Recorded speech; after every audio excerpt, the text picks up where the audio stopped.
ज़िंदगी बहुत खूबसूरत है, चलते रहो, मुस्कुराते रहो, रोते रहो और खुश रहो। तो दोस्तों, ये वीडियो आज का इसी से रिलेटेड है कि मैं अपनी नीट की जर्नी आपके साथ शेयर कर रही हूँ। तो वक्त के साथ साथ बहुत सी चीज़ें बदल जाती हैं और हमें भी आगे बढ़ना चाहिए। इस साल नहीं हुआ तो इंशाअल्लाह अगले साल ज़रूर होगा। आप भी इसी माइंडसेट के साथ रहिए। तो आज का वीडियो इज़ ऑल अबाउट कि हमें किस तरह से फ़िज़िक्स के नोट्स बनाने चाहिए, क्योंकि मेरे को जब मैं 11th-12th में थी तो तब मुझे काफ़ी दिक्कत आई थी नोट्स बनाने में, लेकिन फिर मैंने सीख लिया वक्त के साथ और मैं चाहती हूँ कि आपसे भी मैं शेयर करूँ। तो दिस इज़ माई फ़िज़िक्स की बुक, जिसमें मैंने सबसे पहले एक चेकलिस्ट रखी है जिसमें लिखा है कि अभी तक मेरे कौन कौन से टॉपिक हो गए, मतलब जितने क्लासेस में पढ़ाए गए हैं सब वो टॉपिक्स लिखे हैं मैंने, आप देख सकते हैं। मैथ पूरा हो गया है और हमारा वेक्टर अभी स्टार्ट ही हुआ है, तो मैं उसके नोट्स आपको बताऊंगी कि मैंने कैसे बनाए। क्योंकि देखो, हम पढ़ लेते हैं सारा, लेकिन लास्ट में जब रिवीजन करना होता है तो इतनी सारी चीज़ें होती हैं कि केओस मच जाता है। तो इसका बहुत ख्याल रखना होता है कि हमारे नोट्स में सिर्फ रेलिवेंट चीज़ें ही हों, कोई ऐसे यहाँ वहाँ की चीज़ ना हो।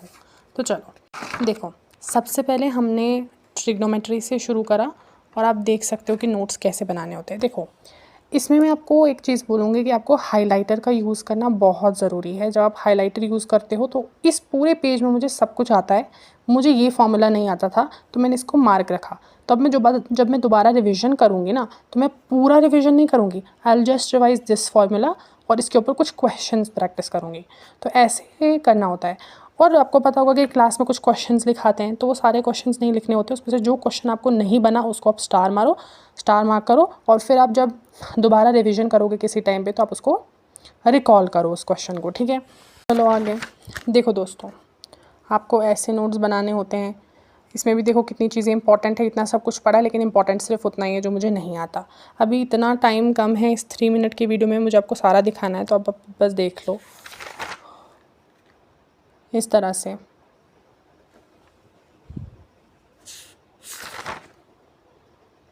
डिफरेंशिएशन के जितने भी फॉर्मूलाज हैं वो इम्पॉर्टेंट आपको यहाँ पे लिखने हैं इस तरह से। और ये इंटीग्रेशन के फॉर्मूलाज हैं। देखो, मार्क करना इज़ वेरी इंपॉर्टेंट। जब आप मार्क करोगे तभी आपको फॉर्मूला याद रहेगा, क्योंकि नज़र सबसे पहले उसी को पड़ेगी। And these are the graphs.